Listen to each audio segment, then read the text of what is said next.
Bleh.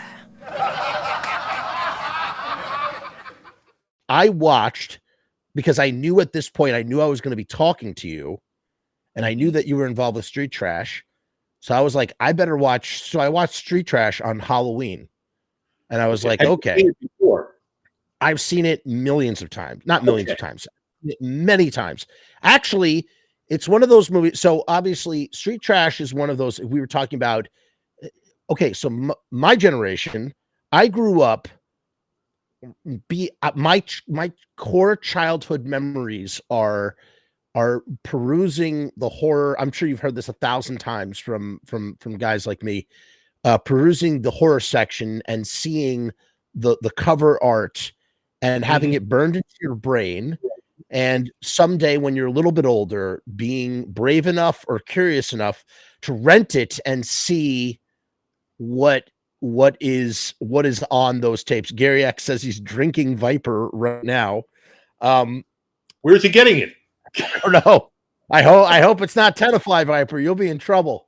But the notion of like finally sitting down and watching what's on, what that cover art is describing, and Street Trash was one of those covers where it just seemed it had there was like a tone to that cover. It's so disturbing and eye-catching, and you know, when you watch it later on, like the tone of the film doesn't represent what that cover represents when you first see it. Well, no. Well, here's the thing. They did that cover, and the initial thoughts on marketing it were to emphasize the melting, the gore, and that aspect. Sure. Right?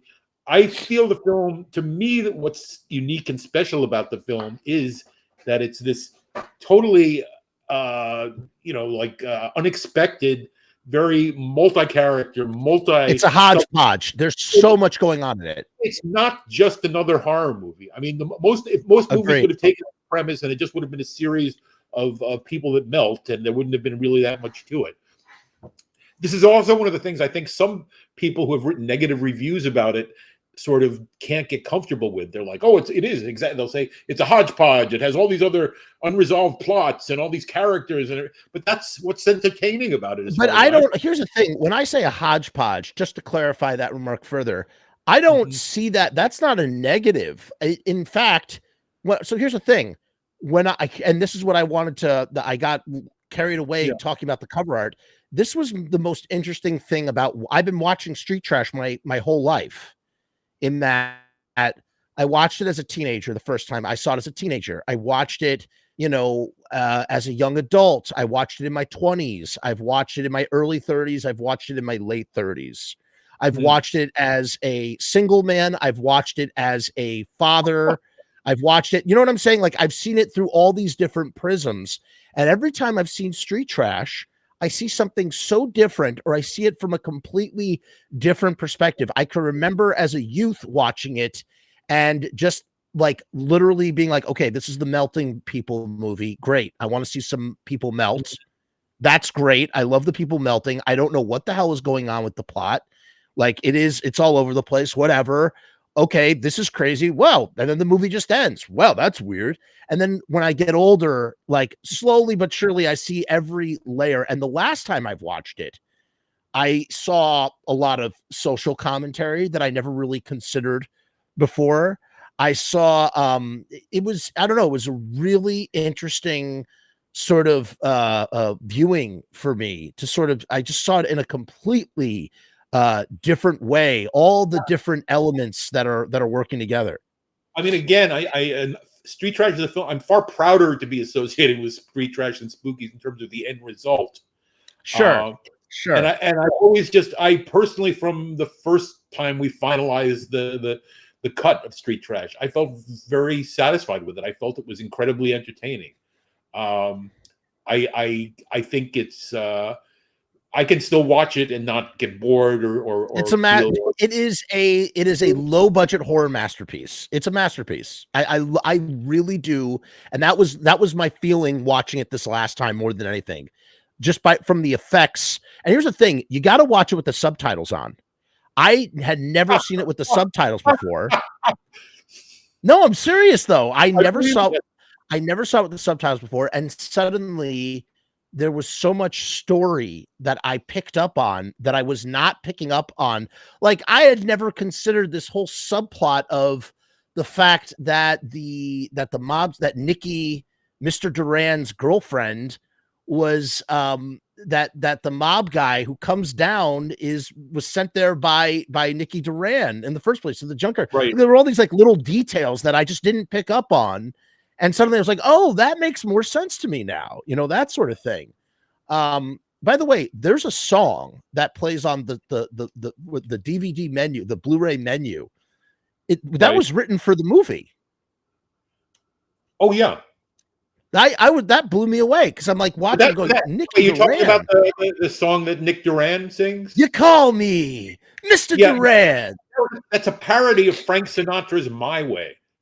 Oh my God. Right. I was like, this song must be for the movie because the guy's name is Duran. Believe it or not, we actually, before he was willing to do that, because Mr. Duran had gotten most of his show business experience as a nightclub and performer in Atlantic City. He was a singer primarily. Yeah. And he had to get... He wanted to get permission from Sinatra to do this parody of his song before he did it. and he got the blessing, and I really like that for the end of the film, because it's like it seems it's great. Like this is the last ending you probably expect. No, but you want to know something? There's like that, and then the other thing too is the scenes with Mr. Duran and what's his name? Jeffrey Franken from Frankenhooker. What's his name? Jamie. Yeah, sure. James. Yeah, James. You see him chewing the scenery, and at the time I just gleaned. I was like, why did they? I wonder if they cast him, but they didn't realize that he just was so that he was so capable of chewing the scenery. Did he get more scenes put in the film because of his ability to sort of be charming on screen? Are you asking me this because you know the answer, or no? I do not know the answer. I am like, that's the beautiful thing about like getting to like talk to filmmakers about their films. Originally, the only scene with those two characters was outside of the restaurant where the girlfriend is puking in the alleyway, and then the other character of Fred the bum comes along and takes it away. But that scene scored, like, we just like it, just us, the crew, and the filmmakers seeing it. We loved it. We just got off on and then we have to knew it, man. But there were other factors involved there. One is there was also the fact that I think Tony Darrow, who was who played Nick Duran, felt, I think, that he was being upstaged by James Lorenz, who was he kind of was. I'm sorry to say. I mean, right, but the thing is, I mean, I think that sort of worked in a positive way, and that his response to that, I think, was to start playing the scenes more aggressive and more, and to really, and I think what he was sort of like taken aback by was how Lorenz was just improvising his all over the place. I mean, some of it was written, other stuff was not, and and he just, I mean, Jim had this just very low key. I mean, you've seen him, Frankenhooker, I guess, and yeah, stuff. Of course. I mean, we did a whole episode on Frankenhooker, and we specifically talked about him in Street Trash, and we were trying to wonder, we were pondering this on live like we are right now. We were pondering why he is showcased the way that he is showcased for what is essentially a bellhop in this movie Street Trash, and we couldn't figure it out. And you're answering the question because the response to him was terrific. Those scenes are very funny, right? They are, yes. But he was the reason, more than anything, that we kept, because we realized he could just come up with stuff we didn't expect, and it got funnier and etc. And so I think ultimately there were like 3-4 scenes. I don't remember exactly. But there's like 4 scenes, and I'll tell you something. The ending, what's amazing though? I had forgotten this. Like, I forget this every time I've seen Street Trash. And this last time I'm like, oh yeah, all I remember is what's his face? Bronson getting his head knocked off, and then the movie just ending. I always forget that you know, the winding theme throughout this hodgepodge is Tenafly Viper, and it melts people, and that's literally it. It's like, here's this thing that's weaved through the whole narrative. You have this unexplained liquor, which is so awesome, by the way. That makes it even better that we don't know why it happens. It's just this unexplainable element that's just so unpredictable in how it's going to melt you. And I always forget that there's a button at the end of the movie. They bring back the Tenafly Viper. What, you guys do it one more time, and it just sort of wraps up the movie so much nicer, you know. That was a scene that was written late in the process of making the film, after we sort of got off on the scenes with Tony and with James. And, it was perfect. Perfect. And the thing is, it became a thing also where we gave, you know, we did an additional scene, and I think Tony started to get a little antsy about like how he wanted to like be able to like spread his wings a little more in the scenes. So he got more stuff written specifically for him, which is why that last scene is more or less the way it is. I think it all improved the film overall. And the interesting thing to me too is like right after that, everybody was convinced, oh, James Lorenz is going to become like well known. He's going to become a star and all, because everybody really liked him and he seemed to have such natural ability. And then what ultimately happened is Tony Darrow started to become known for similar types of Italian gangster roles, and he became a fairly well-known actor.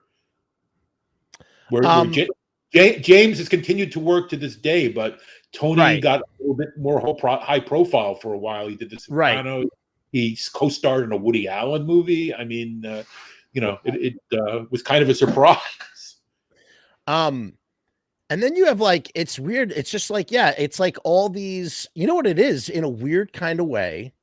How about this? It's almost like, I mean, and I say this with high praise. It's almost like the New York independent gutter trash version of Pulp Fiction in a weird kind of way. No, for real. Because I can see what you're saying. Yes. The reason why I say that is because you have all these different stories that sort of weave together. Hold on. We have a question from Gary X. He says, can I just ask Frank, was there craft services on the set of Street Trash? No one was allowed to eat at any time while on set. You had to eat out of the garbage can. No, that was it. We had people doing. We didn't have a craft. We weren't a high budget enough film to have like a company that specifically was hired to do craft services for us. We had a couple of people in charge of craft services, meaning obtaining food, and narrowed it down to a few places that were in the locale that we were shooting. And it wasn't that hard to feed people.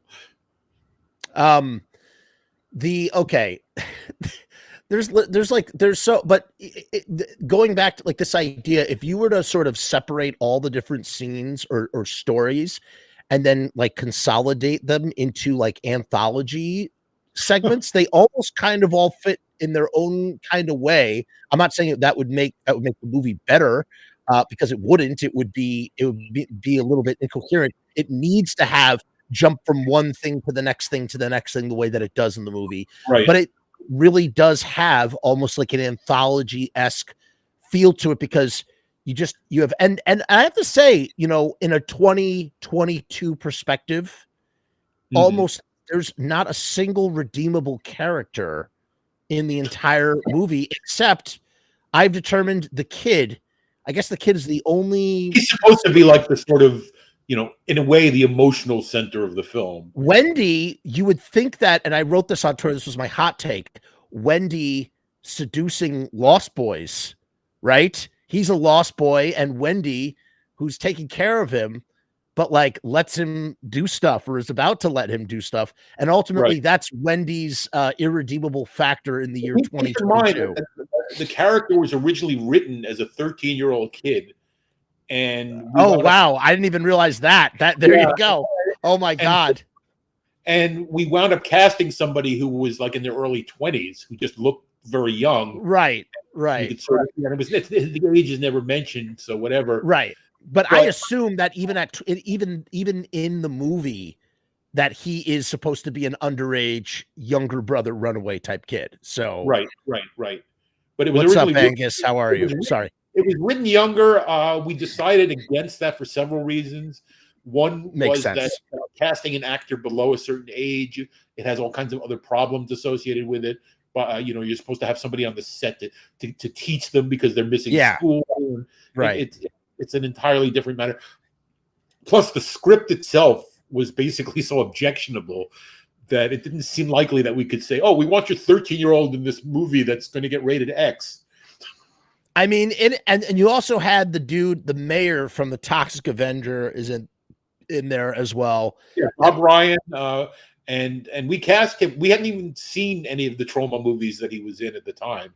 That's crazy. Lloyd Kaufman has essentially accused us of stealing his actors, but they were just New York actors. Yeah, it's the same scene.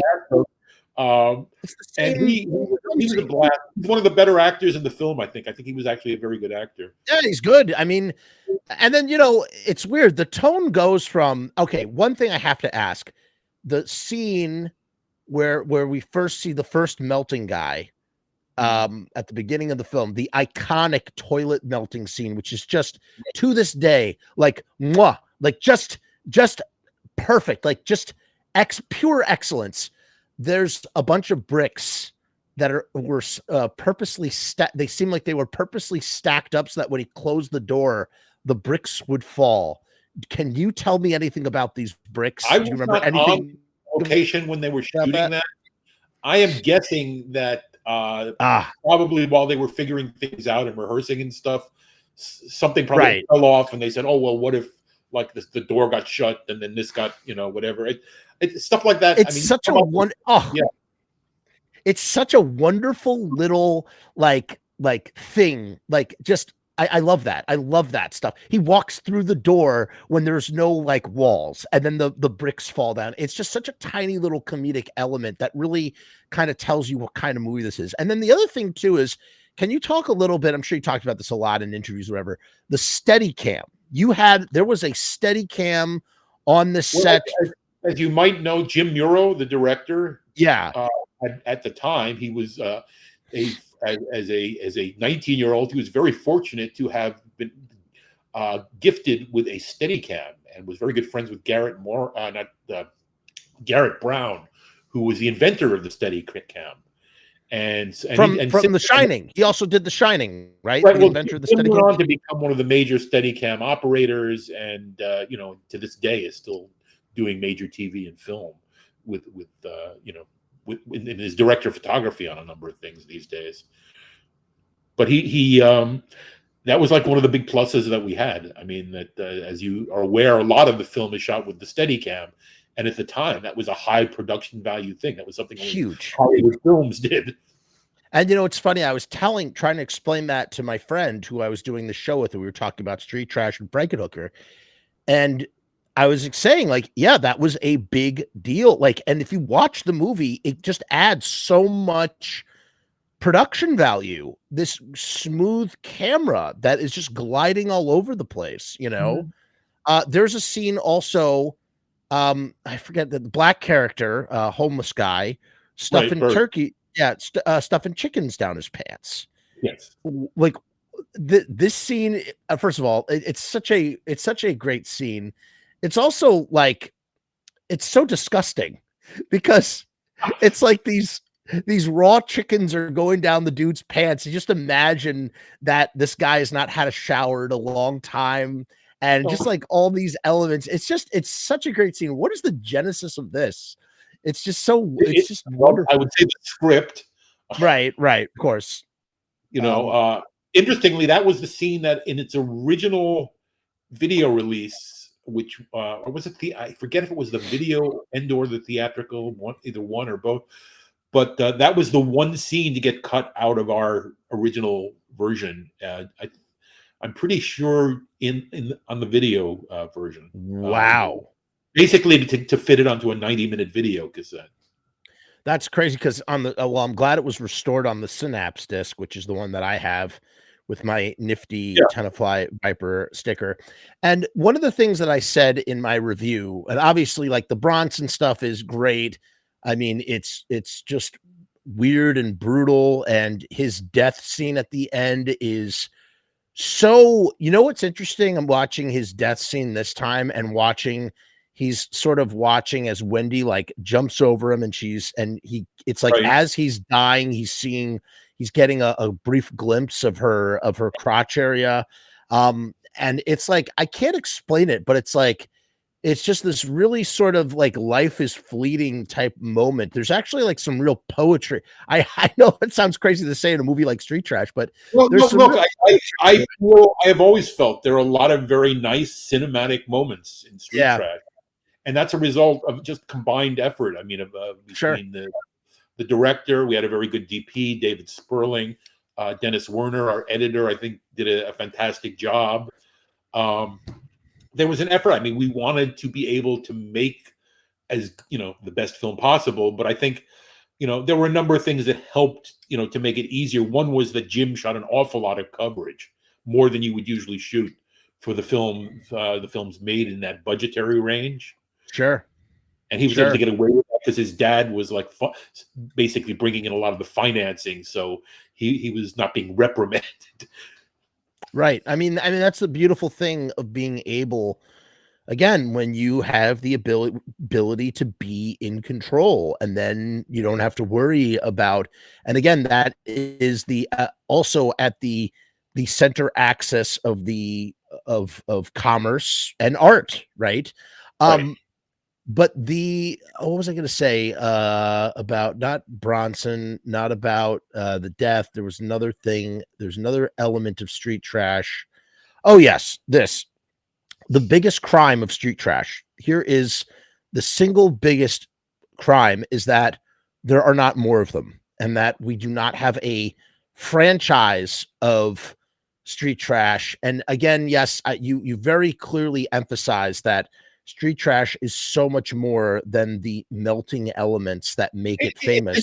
Because you got to realize at the time that the film was made and came out, it was picked up in this country by Vestron Video under their Lightning Pictures company, which they had just formed for the purpose of specialty films and like films that might not be mainstream horror and that sort of thing. I think nobody was thinking like that because Vestron immediately, they bought it and then they wanted to release it as a midnight show and and insist it was a cult movie before anyone had even seen it. And to me, that seemed kind of backwards. It's like a cult movie is a cult movie because you have to earn it. You have to earn it. Right. Yeah. And the thing is, Street Trash in the years since can certainly be considered a cult movie. 100% a cult movie now. Pretty big cult. Yeah. But at the time, I just thought, all right, you can't tell people here's a cult movie. No one has called it a cult movie except the distributor. That's what happened with Repo, the Genetic Opera. They were marketing it as a cult movie. They were trying to do a Rocky Horror Picture Show thing for it. And I'll tell you, it came off as disingenuous as a result. You can make a midnight movie, or you can make a movie that might have midnight movie vibes, but you can't call anything a cult film. You just can't do it. It has to be, it's like getting a nickname. You don't ever come up with your own nickname. People give you a nickname. You have to earn the ability to be a cult movie. And I just feel like the idea of Tenafly Viper, particularly spinning off into, like, it captures my imagination. Again, I was talking about how I love that we don't know the origin, but a part of me, like, I just have to know more about Tenafly Viper. I want to know why it does what it does. Where did it comes from? It's 60 years old. The movie came out in 1987, so that means it was produced around 1927. It's rot gut whiskey, and for those of you out there who don't know what rot gut is, that's what's so cool about Street Trash and Tenafly Viper, is this idea that it's an alliteration of rot gut whiskey, which is something also from Nightmare Alley. It's something that transients and bums and hobos would drink, and it was not really fit for human consumption. It would rot your guts out. And originally, I mean, the two famous New York brands of low budget wine were not Tenafly Viper, were Night Train Express and Thunderbird. Thunderbird is a very famous one. Yes. I believe it mentions by name that it's like, Thunderbird or something. I can't recall quite which one, but and then if I recall, we approached the actual liquor companies, and they certainly didn't want their product depicted this way, so that didn't work. But I think we were much better off coming up with our own name brand, especially considering it's still so well known after all these years. There's a band called 10 to 5 Viper. I know, I've heard this. I mean, but I just but that's what kills me, is that like, I need more. I want more. And the idea that like, I don't know, it just really captures my imagination. And yes, obviously there's, as we said, street trash is so much more. It really is. It's like a low budget horror Pulp Fiction in and of itself. But the main element is the melting. That's the star. That is what drives people to the movies in the first place. But what's interesting too is that on the sidebar, again, because of the subtitles this time, I was like, oh, there's this whole subplot where the cop is trying to figure out if there's a serial killer that's melting people. I was like, as I said, I've seen this movie so many times. I don't ever remember that. No, I mean, our sound isn't that bad. All that stuff is audible. I know, but you want to know something? I have found, I can't tell you, this is not just with street trash. Maybe it's just me personally, Frank. I don't want to speak for anybody else, but I can't tell you how many times I've watched a movie with subtitles on, and I'm like, oh, like there's so many times where like, a great example, Fury Road. If you watch Fury Road, Mad Max Fury Road with the subtitles on. That I can believe, because there's all kinds of mutterings of stuff and things that are oh my God. There's a whole there's so much story. There's so much story in the few brief musings. Have you seen Mandy? Yes. Mandy 2. If you watch Mandy with the subtitles on, one of the biggest complaints about Mandy was that it had no story. And it couldn't be farther from the truth. There's so much character and story going on in Mandy. You just have to know where to look for it. And it's very subtle. And some of it is in the dialogue, which you need, or at least I needed subtitles for in order to really understand what is going on. So yes, of course I heard people talking. I heard Bronson, the best part about Bronson is that he still, he talks about the men. Don't disrespect me in front of the men. Such a great little gag. But the stuff doesn't come through always. And I was blown away watching this movie. By the way, also long before we had Dead Girl, we had, what's his name? The mayor from Troma. What's his name again? Oh, Ryan. Yeah, you have Ryan finding the dead girlfriend who dies in. What's funny? Again, going back to the tone, and we're going to wrap this up. I want to thank Frank again so much for being on the show, and just like you rule. You are just awesome. You're an awesome. And I'll take the moment to thank you now again. Oh, please. The what happens to the mobster's girlfriend is so horrifying and so horrific, and it's played off as such.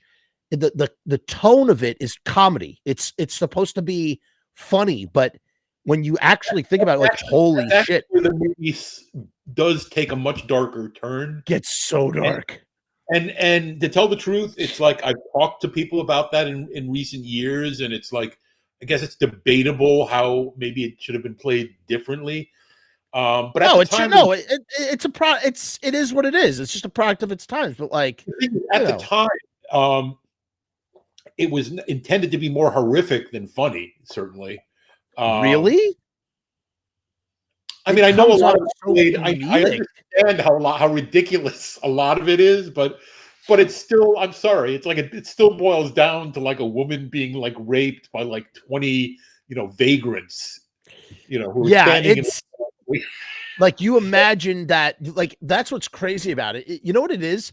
It's like, it's presented so matter-of-factly, like there is no, actually, it does get a little kind of Night of the Living Dead-ish when they like rip open the junkyard pile and pull her out. But you're almost kind of like watching, you're like, wait a minute, is that in this movie? Because this movie doesn't feel like that kind of movie. And then it goes there. And you're like, that's what I mean by like the tone being different. And then long before we had I don't know if you've ever seen Dead Girl. Long before you have Dead Girl, the idea of like what happens when you find a dead body, what do you do, is answered by the actor what's his face, Ryan, who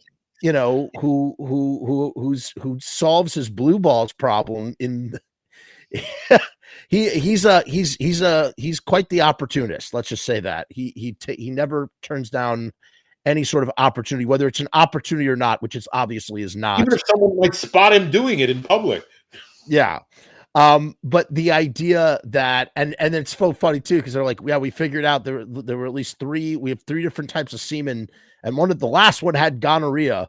And he's like, oh, it's like, it's crazy, man. And then of course we didn't even speak about the fact that somebody's dick gets cut off. Oh, yes, somebody. Yeah, and then and by the way, again, like I said, you're aware that's me, aren't you? Wait, that was you? Of course, that's you. Holy shit! Holy shit! That is you. You get your dick cut off. I do. All right, you don't know how surreal this is for me right now, because it's surreal for me at the time.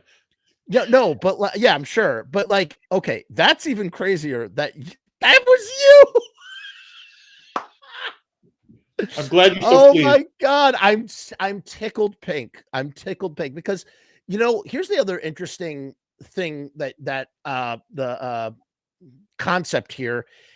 When you watch movies over and over again, remember what I talked about at the beginning when I was talking about Dawn of the Dead and the idea that like there's Dawn of the Dead, the film that was made by people, by human beings, and it was just a movie. It's just a movie like any other movie, but whatever. And then there's the immortal Dawn of the Dead that is, canonized on celluloid and is an artifact, and that there's some sort of, realism to the fact that there really are zombies, and that these are, every time that you watch Dawn of the Dead and you see this zombie or that zombie, and you don't think that that's an extra who has their own life, and gone on to do their own thing and be their own person. For you, they are that thing forever. And it's like, I'm like realizing that, like connecting those dots, like how many times I've watched that scene, and now I'm talking to the guy who was in that scene. That blows my mind. Like that's what's crazy. That will never ever get old. That will never get old. That is so funny. You pee on Bronson.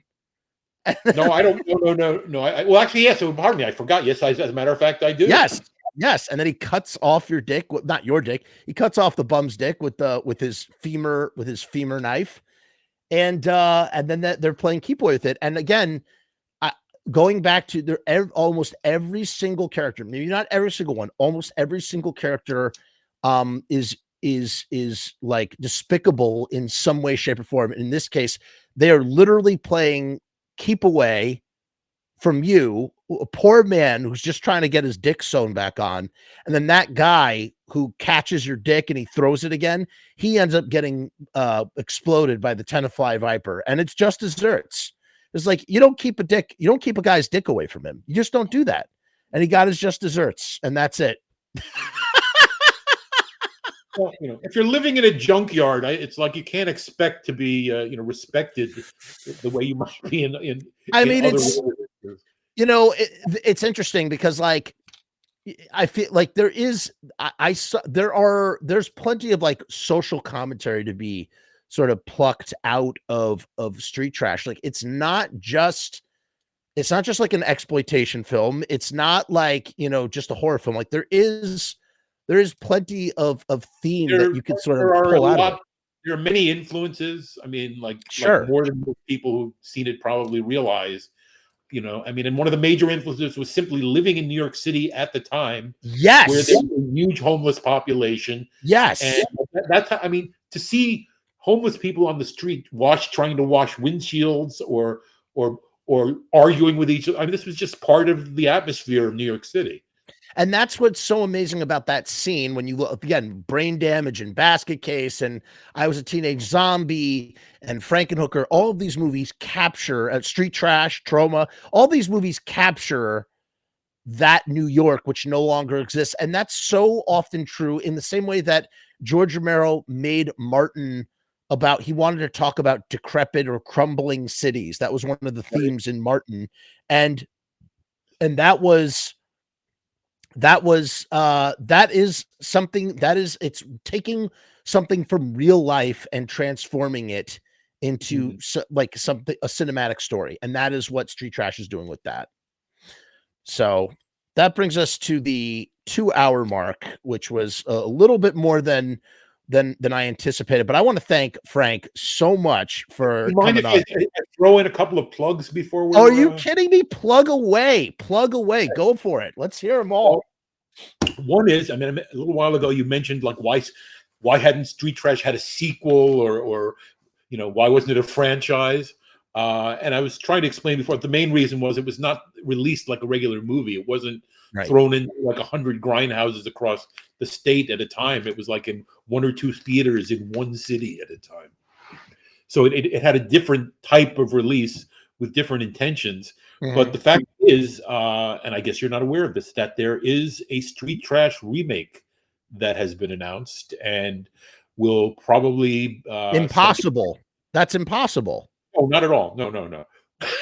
How could they possibly remake? Like, here's the thing. Look, it's a remake in conceptually. It's not precisely the same story. Okay, because I got to tell you, there are movies. You know, there are some movies that can't be remade because they're like, look, like Jaws is kind of an unremakeable movie. You can't remake Jaws. There's no way. There would just be like no point in doing it.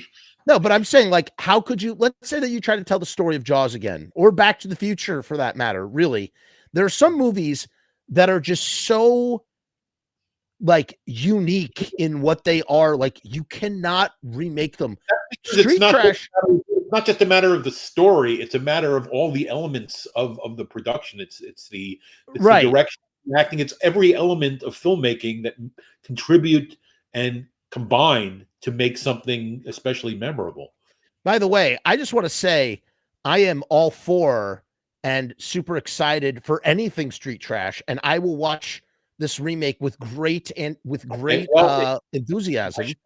I'm gonna mention the fact that did you happen to see the movie, or which you've probably heard of at least, called Fried Barry? Yes, I've seen it. Okay, yes, Ryan on Shudder. Fried Barry is the director of the new Street Trash. Okay, that makes me even happier, because that is the guy. Yeah, that's the guy who you want to have him working in the Street Trash world. But here's the thing about Street Trash. That movie is literally unremakeable. Like, whatever they're going to do and just call it Street Trash will be fine, and I will enjoy it. To make the same type of movie stylistically would just be, I mean, I don't think you could quite recreate it. If you did, it would be a conscious mess, probably. Yeah, you can never recreate Street Trash. However, so when I see this remake, I'll just think of it as like a continuation or a spiritual companion, because to me, like, you literally could not, there's no way to remake Street Trash. You just can't do it. But if you're going to do more stuff with like Tenafly Viper and people fucking melting, fuck yeah, dude. I'm all like, do it. I'm all about it. Are you personally involved with this production? I am not directly involved, although I've had a few online chats with Ryan Kruger. Awesome. I've also been in touch with, and I recently got a chance to finally meet a fellow named Justin Martell, who's one of the producers of the new Street Trash. And awesome. I'm very, I'm enthusiastic about it, because as we both agreed, I mean, Ryan Kruger is the right director to try and do something like that. If it, I would be like probably very, very down on it if it was just picked up because some studio thought they could make a few dollars off of it. Right. Listen, I'm sure. Listen, in fact, so here's the thing. As I just said, that it's unremakeable, but at the same time, the concept or take, as you said, just taking the concept and doing something with it. I'm all for that. And I'm all for, like, as I said, give me more. And if that means in that way, I'm down. But the idea, the notion of trying to remake something like Street Trash, it's a singular movie in its creation. Like, you just can't. Look, the only movies worth remaking, as far as I'm concerned, are the movies that weren't that good the first time around, but maybe I agree. they had a chance of being good if somebody had bothered to do a little bit more work on them. There's a lot. And I have a list. I have like a running list of movies like that. And I'll give you a great example of one that I don't think is a bad movie. I think it's a terrific movie, but I just want, again, maybe I don't want a sequel. I mean, I don't want a remake. I just want more, is Brian Usna's Society. I want to see that story again and again and again. But then you have movies like what's interesting is King Kong has been remade several times. Right. Why is King Kong remakeable, but something like Jaws is not? It's like a weird sort of notion. Jaws is a more limited concept. I mean, there's only so many variations of that you can do. The scenes, anything involving a killer shark is going to have to involve more or less the same types of situations and settings. King Kong, I find it interesting that it's actually become Kong has become a recognizable and modern day movie property and a franchise. I mean, my favorite certainly is the original from the 30s, which is one of the films that had the biggest influence on me as a kid. But I think I think there's a kind of a universal fascination with the whole concept. Was there more stuff? Because I interrupted you when you said there was going to be a remake, which again, I am, don't get me wrong when I say that it's an unremakeable movie. I am ecstatic that there's something is happening with Street Trash. I want something to happen with Street Trash. I just personally think I'm like, how could you possibly recreate that? You can't. You'd have to just do something. No, it's an attempt to take the premise and do something different with it. There would be no point in trying to. I mean, yeah. I mean, I think some of them, especially if they have a distinct style or they have other qualities that are unique to that film, trying to recapture that is like really stupid thing. I think ultimately. But I'm sure they will find a way. And the anchor there is Tenafly Viper. You start with the Viper, and you work your way out from there. And I'm sure that I mean, because when you think about what's the one element that's synonymous with Street Trash that really lends itself to be elaborated on, and it's really Tenafly Viper, right? You're not going to do it about Bronson. You're not going to do it about the bellhop, right? Well, that was. I mean, you mentioned Roy Frumess a little while ago. He actually wrote a sequel script to Street Trash. Get out of here! But the money could not be obtained. Wait, there was a sequel written for Street Trash? Yeah. Get the fuck out of here! Wait, whoa! When was this written? And I tell the truth, I have not read it. Okay, but I have been told that included I think it may have been shortly after 9/11, because I know there's supposedly scenes in it on the rubble of the World Trade Center.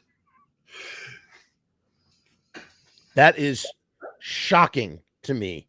Not the 9/11 thing, just that there was a sequel, that a sequel was written. That's an attempted sequel. It's whatever. I mean, it was still written. It's written. Right. Doesn't mean, bear in mind, at that time, the film had still not attained as much notoriety as it has. In 2001, it was. Listen, I remember. I don't know, around it was around there. It might have been a few years after. I'll tell you something. I remember. I can remember from the 90s as a child. I can remember Street Trash. Street Trash was a thing. It was absolutely a thing. It may not be what I feel like it really exploded in the 2000s. In the 2000s, when it really exploded. But Street Trash had a reputation. Street Trash was like a movie, like a cult movie in the 90s. It had the reputation with fans. I think distributors and production houses, if you approach them with something like that, unless you can point to some solid box office that it had at one point or another, that it's kind of difficult, because you're talking about a film that, it's a lot of people know it. Yeah, a lot of people really like it. Yeah, it's pretty universally recognized at this point. And they're going to look, well, how many, big grossing weekends did it have? Right. Bye.